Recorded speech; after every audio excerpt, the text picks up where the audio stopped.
welcome. We are so glad you could join us for this deep dive today. Yeah, absolutely. It's going to be a really good one.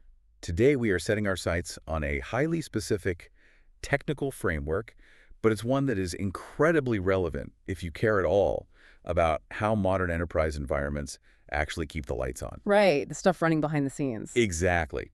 We are unpacking the COH100 exam for the Cohesity Data Cloud platform. Which is a beast of an exam, by the way. It really is. And if you are actively prepping for this certification, you are in the exact right place. We are focusing specifically on the exam questions, the correct answers, and the underlying architecture behind them. And honestly, even if you're just adjacent to enterprise IT, you should stick around. For sure. Because our mission today is to understand the core logic of enterprise data management. This exam is essentially a mirror. It reflects how today's systems protect, manage, and recover the critical information that organizations rely on every single second. Okay, let's unpack this. What's fascinating here is that when you look closely at certification exams like the COH100, you realize they are not merely academic checklists. No, they're really not.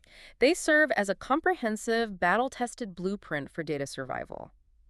By analyzing these specific questions and really unpacking the strict technical reasons why the correct answers are what they are, you are essentially getting a masterclass in enterprise IT strategy. Because we are looking at the exact high-stakes scenarios systems administrators face in production. Exactly. Real-world problems. So, to really understand how Cohesity approaches these scenarios, we should first look at the landscape of the exam itself. Right, the breakdown. Yeah, the QH100 is broken down into 6 main domains, and the weighting tells a very clear story about what matters most. It really does. We start with fundamentals of the Cohesity Data Cloud Platform concepts, and that makes up 13.33%. Okay.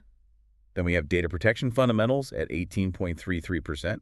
Protection concepts is also weighted at 18.33%. Which is a good chunk. Right. After that, we hit recovery concepts at 21.67%. And then data management components sits at 16.67%, and monitoring and reporting rounds it all out at 11.67%. That distribution is incredibly deliberate. Notice that at nearly 22%, recovery concepts takes the absolute top spot. Yeah, it's the biggest slice of the pie. And that highlights a fundamental, undeniable truth in infrastructure management. Backing up your data is completely meaningless if you cannot recover it effectively. And efficiently. Yes. An enterprise storage system is built around the guarantee that when a catastrophic failure occurs, the recovery workflow is reliable. That waiting signals to you that mastering the mechanics of restoration is the ultimate priority. That sets a clear baseline for us. So let's look at how the exam tests the foundational architecture, specifically concerning the physical footprint of all this protected data. Let's do it. The first practice question we are examining asks, which storage domain setting allows multiple protection groups to share the same physical blocks to maximize storage efficiency? And the exam will try to distract you here. Oh, absolutely. It'll throw in concepts like encryption or replication factors, but the definitive answer to this question is deduplication. Right. Grasping the mechanics of deduplication is non-negotiable for understanding modern storage arrays. The key phrase in that exam question is, share the same physical blocks. Because deduplication is the feature that actively identifies and eliminates duplicate physical data blocks across multiple protection groups. Provided they reside within the same storage domain, yeah. Let's contextualize that for an enterprise environment so you can really visualize it. Think about keeping one master copy of a document in a filing cabinet instead of 100 identical copies just taking up space. That's a great analogy. Or think about a massive virtual desktop infrastructure, a VDI deployment. Oh, perfect. So if an organization spins up 1,000 virtual desktops, all running the exact same core Windows operating system. A traditional legacy backup approach would write the identical OS system files to disk 1,000 times. Which would be a catastrophic waste of expensive storage arrays. Exactly. In your VDI scenario, global deduplication intervenes at the block level. The system calculates a cryptographic hash for each incoming data block. So when it sees those 1,000 identical Windows OS blocks coming in from different virtual machines, across different protection groups. Right. It writes that physical block to the storage media exactly once. And for the other 999 instances, it simply writes a tiny logical pointer referencing that original block. That drastically alters the total cost of ownership. It changes the math on how much physical hardware an organization actually has to buy, rack, power, and cool. It changes the math entirely. When you scale block-level deduplication across an enterprise, it fundamentally transforms the storage footprint. Okay, moving into our second segment, let's explore the rules of engagement, because managing enterprise data isn't just about maximizing space. No, it's heavily dictated by timing and resource contention. Which brings us to our second question about active management. The question is, what is the impact of a blackout window configuration on an active protection group? And the correct answer here is that it pauses or prevents backup tasks from running during that specific configured time. Right. The exam tests your understanding of operational boundaries here. A blackout window defines a strict scheduled period where protection tasks are suspended. But what is equally important is understanding what it does not do. Yeah, that's where people get tripped up. It does not permanently delete expired recovery points, and it doesn't lock administrators out of the cluster interface. It is strictly a resource management tool. But wait, if a blackout window forces a backup task to pause or abort, aren't we actively risking data loss by missing our scheduled backup window? It's a valid concern. Doesn't that compromise the RPO, the recovery point objective? It is a calculated architectural trade-off. You're balancing the RPO against the performance requirements of your primary revenue-generating applications. Because taking a backup is not a zero-impact event. Not at all. It requires significant system resources, CPU cycles to process the data, memory, storage IOPS, and network bandwidth to move it. So if an active protection group attempts to run a massive data ingestion job right in the middle of a hospital's busiest shift, Or a financial firm's peak trading hour. the storage network contention could actually degrade the performance of the primary production applications. Exactly. So the business priority dictates that the live application must perform optimally, even if it means the backup job has to wait. The blackout window acts as an automated governor.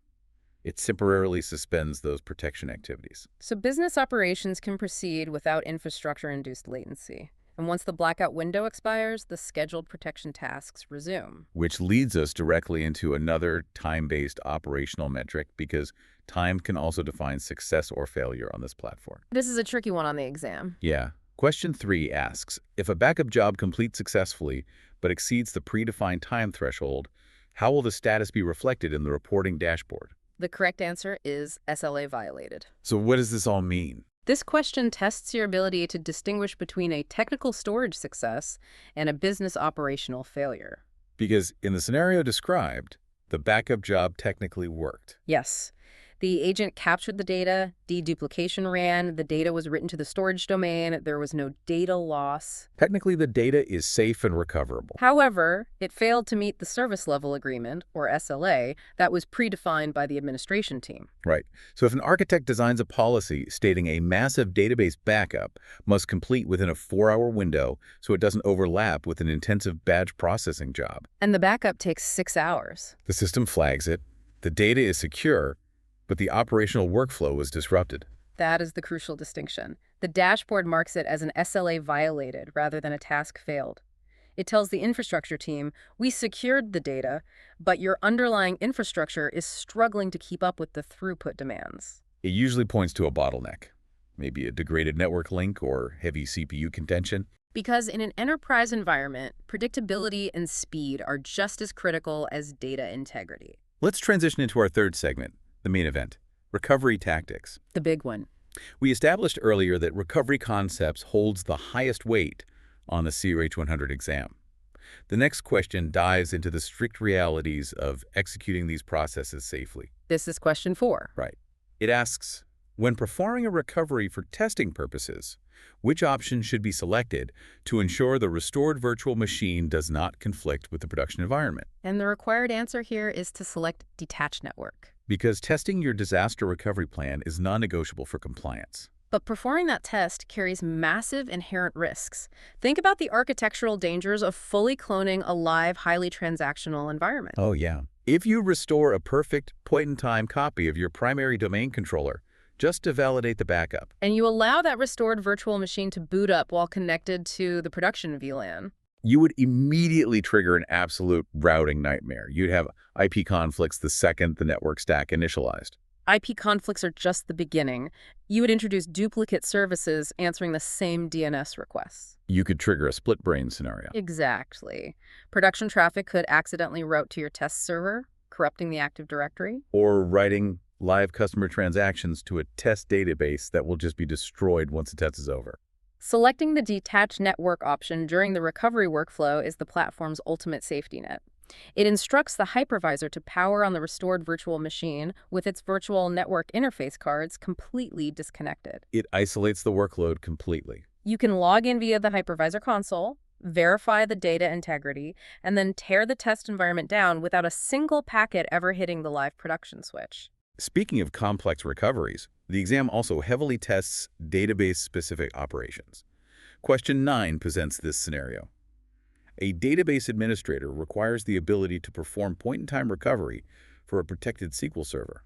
Which policy setting is essential? The answer is log backup. This is a critical architectural concept for anyone managing highly transactional database systems like SQL Server or Oracle. Because a standard full backup or even an incremental block-level backup essentially takes a frozen snapshot of the database at a specific scheduled interval. Say once every night at 10 a.m. But an enterprise database is highly dynamic. Thousands of transactions occur every minute. So if a database corruption event happens at 4:00 p.m., and your architecture only relies on nightly standard backups, You are forced to revert to 1 day auto AM, permanently losing 15 hours of business data. And in an enterprise context, 15 hours of lost transactions could mean missing financial ledgers, lost inventory updates. Disrupted supply chains. Exactly. That is why the log backup policy setting is mandatory. When enabled, the Cohesity cluster interfaces with the database to actively capture the transaction logs. Which is the sequential record of every single change made to the database. Yes. It captures them at highly frequent intervals, often every few minutes, between those larger nightly backups. So when a recovery is necessary, the system isn't just dropping a static file back onto the server. It restores the last full backup and then mathematically replays those captured transaction logs sequentially, roll forward to recreate the exact state of the database. It allows the administrator to perform a granular point-in-time recovery to a highly specific moment, like 3:59 p.m., right before the corruption occurred. Without capturing those transaction logs, achieving that sub-minute recovery point objective is architecturally impossible. Now, let's explore a scenario where a critical recovery is underway, but the throughput is severely degraded. Question 7 is a classic troubleshooting question. An administrator is investigating slow recovery speeds. Which performance dashboard metric provides information on the time taken for the cluster to respond to read requests? The correct metric to investigate is read latency. Here's where it gets really interesting. I think the common assumption is that a restore operation is entirely constrained by how fast the destination server can write the incoming data. That is a very common misconception, and it is exactly why the exam tests this metric. A restore operation is fundamentally a massive sequential read operation from the perspective of the Cohesity storage cluster. Okay, walk us through that. Before a single packet of data can be sent across the network to the destination server, the Cohesity cluster must first locate the scattered, deduplicated data blocks across its own nodes. Read them from its internal disk arrays. Rehydrate the data and prepare it for transmission. So read latency is actively measuring the storage array's internal struggle to serve up its own data. Precisely. Read latency specifically measures the millisecond response time for the cluster's internal storage layer to fulfill those read requests. So if the read latency is high, maybe because the cluster is simultaneously ingesting heavy backup workloads, the entire recovery pipeline is bottlenecked right at the source.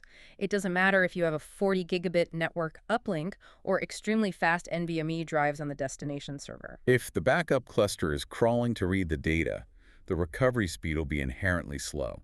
Monitoring read latency allows you to isolate the performance degradation directly to the source storage layer. That is a critical distinction for troubleshooting in the real world. All right, let's shift gears for our final segment. The last batch of questions. The exam moves beyond traditional data protection and explores architecture, cloud integration, and expanding the platform's footprint. We are looking at how the system behaves as primary infrastructure. Right. Question 5 asks, an organization needs to provide native NAS services directly from the Cohesity cluster to replace a legacy file server. Which product should be used? And the answer is smart files. Right. If we connect this to the bigger picture, this question highlights a major convergence in enterprise data center design. Because historically, an organization maintains strict physical and logical silos. You have a dedicated backup infrastructure sitting in one rack, doing nothing but holding secondary data. And in a completely different rack, you have expensive primary NAS appliances.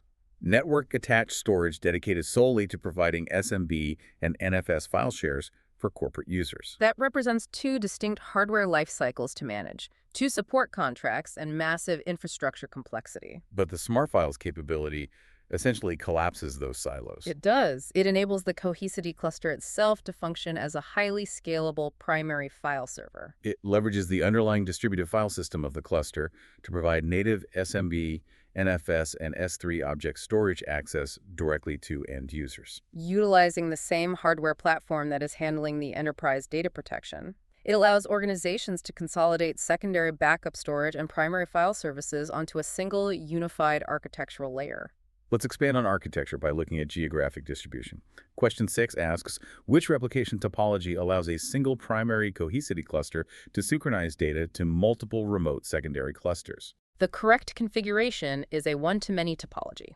This tests your understanding of global disaster recovery and data residency requirements. In a one-to-many replication topology, you establish a single primary cluster as the centralized source. And that source cluster is then configured to asynchronously push synchronized, deduplicated copies of the protected data outward to several distinct secondary clusters simultaneously. For example, a financial institution with its primary data center in New York might require a disaster recovery copy in a Chicago data center. But strict European compliance laws might also mandate that a copy of specific audit data resides in a Frankfurt data center. The one-to-many setup fulfills both requirements simultaneously. It ensures that a single point of catastrophic failure at the primary site does not compromise the global availability of the data, while also allowing the organization to satisfy complex regulatory compliance frameworks regarding where data must physically reside. Which brings us nicely to off-site cloud integration. Question 8 presents a scenario regarding long-term data retention. What is the primary benefit of the indexing feature when sending data to a CloudArchive target? The answer is that it allows for granular object-level search without requiring a full data retrieval. This feature is designed to directly mitigate one of the most painful realities of enterprise cloud storage. Egress fees. Yes. Pushing data into cold cloud storage tiers like AWS S3 Glacier or Azure Archive is incredibly cheap. However, cloud providers charge heavily for data retrieval or egress, and the bandwidth to pull it back down can be very slow. When an enterprise archives data, they are often sending massive multi-terabyte consolidated blocks of historical information. So if an auditor suddenly requests a single 1 megabyte PDF from a project that was archived 3 years ago, without indexing, you would have to pay to retrieve and download a massive monolithic archival blob just to search inside it to see if the file is even there. Which would be prohibitively expensive and incredibly slow. Indexing fundamentally changes that interaction. It's like having a map of a library instead of having to read every book to find a quote. Exactly. Before the data is sent to the CloudArchive target, the system builds a highly detailed metadata catalog of every single file, object, and directory structure contained within that archive. And that metadata index remains locally accessible and searchable on the cluster. So you can instantly search the local index, locate the exact cloud path of that specific 1 megabyte PDF, and issue an API call to retrieve only that single object. You bypass the need to rehydrate or download the entire dataset. The architectural impact is immediate. It drastically improves administrative response times and completely avoids massive cloud egress costs. That is a perfect example of working smarter with cloud architecture. Okay, our 10th and final question for this deep dive brings us back down to bare metal. Good old physical servers. The question is, when registering a physical Linux server for protection, what is the mandatory requirement to enable block-level data capture? The required action is to install the Cohesity agent directly on the target system. This question tests your understanding of the deep architectural differences between virtualized environments and physical hardware. When you protect a virtual machine, say on VMware ESXi, the Cohesity cluster communicates directly with the hypervisor's management APIs. The hypervisor itself tracks which storage blocks have changed and hands that information directly to the backup system. The backup system never actually talks to the guest operating system. But a bare metal physical Linux server doesn't have a hypervisor sitting underneath it. It is an architectural island. The backup cluster has no external API to query to find out what data has been written to the local hard drives since yesterday. Without an abstraction layer, the Cohesity cluster is blind to the local disk activity. That is why installing the Cohesity agent locally within the Linux operating system is mandatory. The agent acts as that missing translation layer. It integrates directly with the Linux file system and kernel to actively monitor and track changed blocks in real time as they are written to the disk.